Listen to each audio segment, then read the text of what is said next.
The door opened just wide enough for his voice to slip out. "Just sleep in your car a little longer, I'm busy." Adam didn't meet my eyes.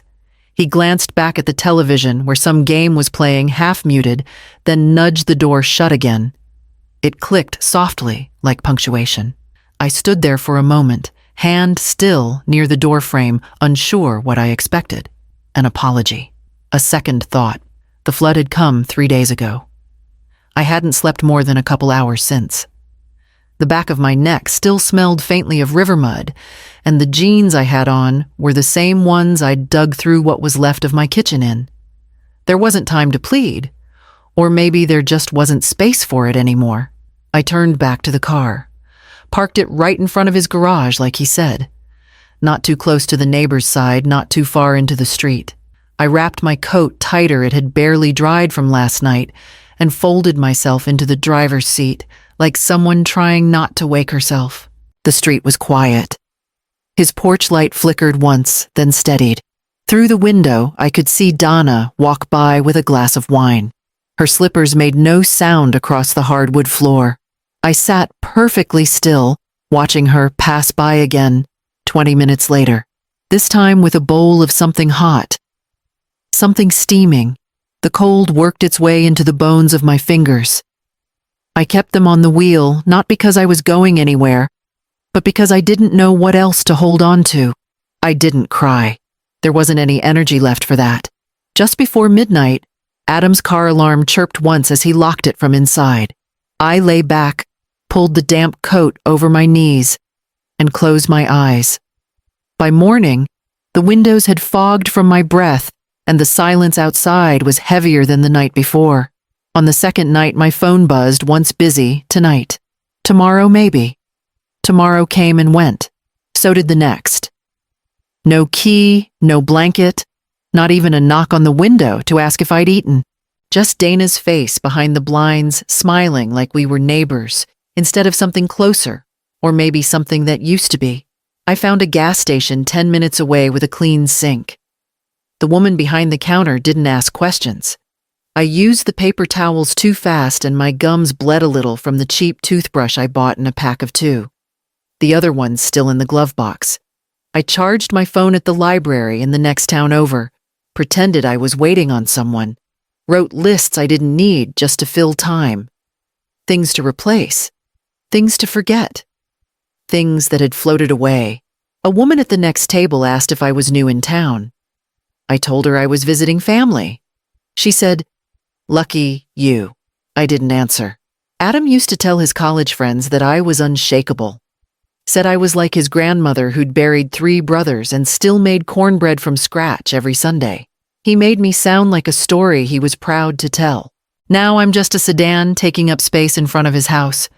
The car's beginning to smell like damp wool and tired skin. Saturday afternoon, I saw them setting the table through the window. White napkins. Extra glasses. Dana wore a peach blouse I'd never seen before. 10 minutes later, Adam came out. He didn't look at me when he said it. "Could you move the car down the block? Her parents are coming by." "Just for a few hours." I nodded. Started the engine. The wheels thudded gently over the curb as I pulled away. The house disappeared behind me slowly, like it didn't know I was ever there. I parked 2 streets over, angled under a bare tree, and waited for the porch lights to go out. I hadn't been back since the flood. Not really. Not past the barricades, not past the guilt. The house looked smaller than I remembered, tilted slightly now, like it had slumped under the weight of what happened. The front door was swollen shut, so I circled around and climbed in through the side. My feet sank into mud where the linoleum used to be. The hallway still smelled faintly of cinnamon and rot. I didn't expect that. Maybe it had held on longer than I did. The bedroom was where it hit hardest. A tree had punched straight through the roof, slicing the room nearly in 2. The window was shattered, its frame curled like it had flinched. Rain-soaked pages clung to the floor, my books stacked in crumpled piles, their spines swollen and buckling. I didn't touch them. They looked like something already buried. I knelt beside the wall where Adam's height was still penciled in faint, But there, 5 years old, 710. I pressed my forehead to the spot beneath his tallest mark. It was cold. The insurance hotline said it would take several months to process. Translation? You're on your own. I tried a shelter downtown the next morning. The woman behind the desk looked tired before I said a word. We're full. Try again next week. She handed me a printed sheet. Local churches, food pantries, public restrooms that stay open past 9. I thanked her like she'd given me something. Then walked back to the car with the list folded in my palm like a prayer I didn't believe in. I didn't drive far. Just back to Adam's neighborhood. I parked 2 blocks farther this time, behind a hedge of dry hedges where the streetlights didn't quite reach. I didn't want to be seen. I sat there until the engine cooled, then leaned the seat back and pulled my coat over my chest. The sound of a television filtered through the breeze, faint and familiar. I let it play in the distance like a lullaby meant for someone else. The notice was wedged in a dented metal P.O. box I hadn't checked in months. Ink blot address, familiar handwriting style, from a law office, the kind that meant paperwork and gravity. I didn't open it immediately. I drove first down the long service road past pasture fences, then under the bridge where cellular signals dropped to one trembling bar. Only then did I tear it open. Your late Aunt Viola Graves has named you beneficiary of her estate. I read the line twice. Then a third time slower, waiting for the trap door under the truth to give way. It didn't. She owned a property in Southern California, wholly paid. No mortgage, no dispute. Quiet neighborhood. Uncomplicated transfer. I exhaled like someone had been pressing on my ribs for weeks. I didn't picture myself moving. Not yet. I only pictured a roof that existed somewhere in the world and belonged indisputably to me. The next pages confirmed account numbers, timelines, attorney contacts. All very neat, very final, very real. I folded the letter back into thirds and slipped it under the passenger seat. Didn't linger over it. Didn't savor it. Just hid it gently, like a secret I wasn't ready to trust. That night, while the air thinned and the cold hardened again, I heard knuckles on glass the first time my window had ever mattered. Adam stood there, shoulders tight, jaw working, like he was chewing on irritation. Can you park farther back? Dana's sister's pulling in. Just keep the car out of view, okay? No softness in his voice. Only logistics. Placement. Convenience. I nodded once. No conversation. No question. No tremor in my throat, betraying anything. When he turned toward the house, the porch light swallowing his silhouette, I reached for my phone, found his name, hovered for a breath I didn't need to take, then deleted it. No theatrics. No moral punctuation. Just removal. The street dimmed into itself again, quiet save for a distant dog and the hum of overhead wires swaying in the chill. The letter lay under the seat patient, unoffended by my hesitation. Maybe a rescue coming too soon felt like something else I couldn't afford to believe in yet. The bus ride was long, but the distance didn't feel as far as it should have. I kept the letter folded inside a worn paperback, like some people carry family photos. I read the same paragraph 3 times and couldn't recall a word of it. When I stepped off in California, the air felt wider, less thick with memory. The house sat at the end of a quiet street, pale green shutters, no fence. It was smaller than I expected, but sturdier too, like it had been waiting without complaint. A modest porch. A screen door that didn't stick. The key fit the lock on the first try. Inside the walls were bare, the rooms still carrying the faint scent of old wood and boxed time. No framed faces. No inherited clutter. Just light coming through half-closed blinds and silence that didn't feel hostile. I didn't unpack right away. Just walked each room like they were unfamiliar countries, and I was learning how to live in peace again. On the second morning, Someone knocked. She was holding a plastic container of soup, wore garden gloves, and a sun hat, even though it was barely warm. "You just moved in?" she asked. I nodded. "New chapter." Something like that. We didn't talk long. She didn't press. I liked that. On the third day, I changed the locks. It wasn't paranoia, it was a gesture, a small ceremony of ownership. After I stood by the door and turned the knob back and forth just to hear the clean click, I bought sheets that hadn't belonged to anyone else. Crisp, pale gray. I let myself sink into them slowly that first night, as though I might vanish entirely if I gave in too fast. The bookshelf I filled in no particular order.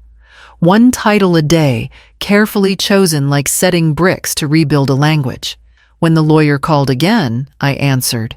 "Yes," I said, steady this time. "Go ahead with the trust transfer." I made tea in a mug and sat in the sunlight without needing to apologize for it. A bird landed on the railing, then another. They didn't startle when I stood. The first voicemail came in on a quiet Sunday morning. I didn't recognize the number at first. It was a different area code. I almost didn't answer. But curiosity still had a voice. "Hey, Mom, heard about Aunt Vi's house. You moved in. That's great. Maybe we could visit." His voice cracked on visit like the word didn't quite sit right in his mouth. There was no apology. No mention of parking lots or rain-drenched coats. Just a soft, hesitant reach that ended in a click. I didn't call back. Instead, I watered the small patch of wild thyme someone had planted years ago beside the back steps. It had started to bloom again.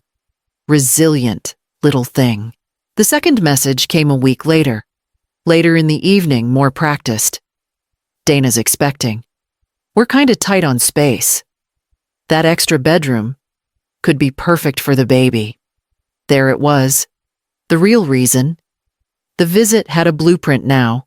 Crib placement, paint swatches, nursery themes that didn't belong to me. I stood in the kitchen as the message played phone, resting on the counter, the kettle whistling in the background. I let the beep echo once before reaching over and pressing delete. Not in anger, not in bitterness, just with finality. The silence after was more familiar now. I didn't flinch from it. I poured my tea, sat near the window, opened a new book. That night, I moved a chair into the second bedroom, not for a crib, but for a lamp and a small table. I started reading in there each evening where the walls still held soft echoes, and nothing expected to be named after anyone else's child. I didn't check my phone again until morning. No new messages. Outside, the wind carried dust and the promise of heat. I left the window cracked anyway. Some things deserved fresh air, even if no one came looking. I knew the sound of a moving van before I even looked outside. Low engine hum, metal ramp scraping pavement, the thud of boxes stacked with too much certainty. I didn't rush to the door. I stood at the kitchen sink, watching the steam curl from my mug, while voices floated up the walkway. Adam's laugh came first, too loud, too practiced. Then Dana's heels clicking like punctuation marks. They carried 4 boxes to the porch before even knocking. One had nursery, written in thick black marker. Another read blankets. I didn't see one labeled apology. The bell rang. Once, twice. I opened the door halfway. Adam grinned that same wide grin he used when he wanted a favor but didn't want to say the words. "We figured it out, Mom. This place is perfect for all of us. The space, the neighborhood, it's ideal. I mean, you've got the guest room already set up. It just makes sense." I nodded slowly. Let the pause settle. "I figured things out too," I said. Then I closed the door, quietly, without a word more, no yelling, no questions, no room for negotiation. The knocking started within seconds, loud, insistent. Dana's voice rose behind him, sharp and shaking. "You're seriously doing this? You're turning away your grandchild?" I didn't answer. A fist hit the door hard enough to rattle the frame. Then again. You always make everything harder than it has to be, he said. You're not the only one who needs help. Still, I said nothing. Eventually, the van doors slammed. The engine turned. The boxes disappeared faster than they'd arrived. I stood behind the door for a long while, my hand still resting on the knob, not because I was unsure, but because I had nothing left to open to them. Later that evening, I moved the chair back to the second room and lit the small lamp beside it. The quiet settled back into the walls like it had been waiting. The law office smelled like paper lemon polish and decisions. The kind of room where futures got split into lines of text. Mr. Halcombe didn't stand when I entered, but he did close the folder he was reading, giving me his full attention. I appreciated that. These days, attention counted more than sympathy. You're sure you want to revise the will now? He asked, pen uncapped steady between his fingers. I am. He folded his hands. And the beneficiary, I pictured Adam on the porch, smiling at opportunity instead of at me. Dana holding the word family like something with conditions. The nursery box stacked high before a single apology had ever unfolded. Then I pictured Denise, the woman at the shelter intake desk. Her gray hair pinned with a clip that was one breath away from giving up. Denise had noticed the mud on my jeans and the way my hands shook, and without dramatics, without pity, had slid a sandwich across the table. Eat, she'd said. No questions, no lecture, no inventory of what I could offer in return. She stayed beside me while I ate, not hovering, just accompanying silence. That woman, I said, Denise Porter. Mr. Halcombe blinked. I'm not sure I have a record. The woman from the waiting list? The one who hands out more food than policy allows because she remembers what empty feels like. He set the pen down completely, then leaning back slightly. You want to leave the house to her? She saw me, I said simply. Not a problem. Not a phase. Not a relative. A person. He tapped the desk once thoughtful. Most people leave estates to legacy. You're choosing recognition. I'm choosing witness. The room stilled. Outside, a car horn honked twice, muted through glass like punctuation from the world, reminding us it kept moving no matter what we signed. Mr. Halcombe exhaled a small sound. Not judgment, not agreement. Just understanding. I'll draw it up. The words felt lighter than I expected. Not justice, not revenge, alignment. I thanked him, drove home with the windows open. No music, no monologue, just air moving through the car like permission. The next morning, the second bedroom waited quiet and unnamed, as if holding space for the shape of someone else yet to arrive. The envelope was already curling at the edges when I found it.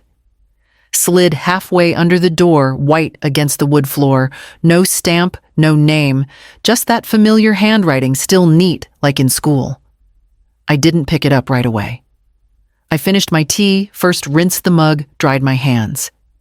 Then I bent down and slid it the rest of the way in. Please, Mom. For the baby. That was the last line. I didn't read the rest. Didn't need to.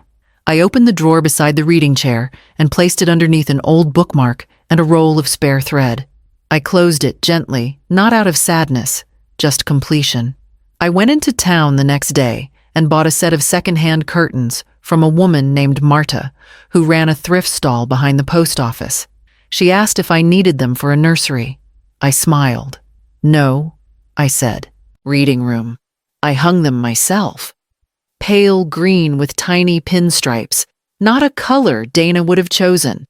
Not part of any coordinated baby theme, just soft enough to filter the light in that gentle, forgettable way I've come to like. The armchair fit well in the corner. I brought in another shelf. Nothing grand, just space. For story after story after story. That night I read until I forgot the time. No footsteps above me. No doors slamming. No someone else's needs breathing down the hall. Just the soft turning of pages and the quiet ache of being full again. I kept the window open a crack. The breeze moved through the curtains like someone whispering without needing to be heard. Some nights the silence presses too close. But more often now it stretches wide and generous like a room I built myself. The letter remains unopened. Not out of anger. Not punishment. Just because I no longer owe anyone my understanding. The knock came late in the morning after the sun had filled the kitchen, and the bread I'd baked finished cooling on the counter. It was soft, not hesitant, just human. I opened the door to a woman about my age holding a basket of lemons and a folded slip of paper. "Just moved in across the street," she said, nodding toward the craftsman with the blue trim. "Thought I'd say hi?" I smiled, stepped back, and held the door open. I was just making coffee. She came in easily, the way people do when they're not trying to prove anything. She didn't ask about the extra room, the bookshelves, or the single armchair. And I didn't explain them. We sat at the kitchen table, 2 cups between us, the window open to the breeze and the sound of a sprinkler turning somewhere in the distance. We talked about small things, dry weather, where to find good peaches, the best time to walk without too much glare. Not once did she mention family, or what I might have left behind, and I didn't offer.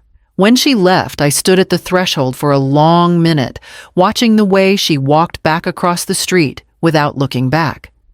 As if whatever kindness she came to give didn't require a transaction.